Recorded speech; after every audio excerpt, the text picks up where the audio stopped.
નમસ્તે મિત્રો, ગઈકાલે આપની પાસે આવવું હતું. બહુ મહાન દિવસ હતો. 11 સપ્ટેમ્બર.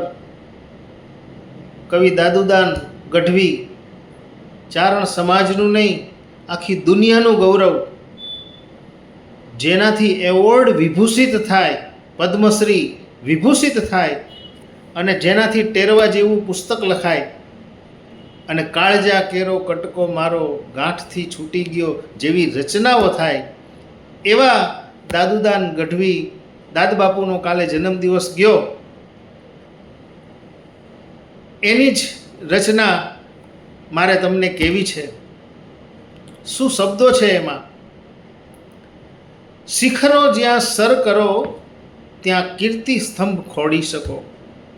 શિખરો જ્યાં સર કરો ત્યાં કીર્તિ સ્તંભ ખોડી શકો, પણ ગામને પાદર એક પાડ્યો એમને એમ ના ખોડી શકો.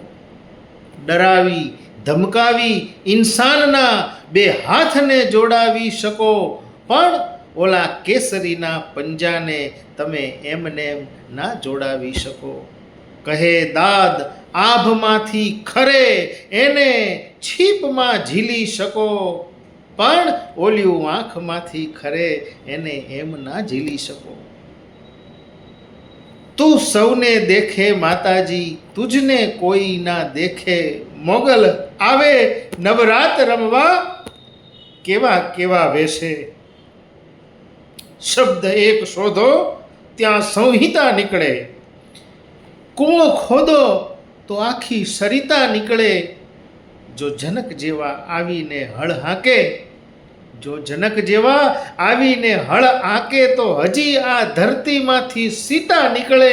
હજી ધબકે છે ક્યાંક લક્ષ્મણ રેખાઓ, કે રાવણ જેવા ત્યાંથી બીતા બીતા નીકળે. છે કાલિદાસને ભોજના ખંડેરો, જરીક ખોતરો ત્યાં કવિતા નીકળે. સાવ અલગ તાસીર છે આ ભૂમિની, કે મહાભારત વાવો અને ગીતા નીકળે. મહાભારત વાવો અને ગીતા નીકળે. આવો અમારો દાદ. જય હો દાદ બાપુ, જય હો.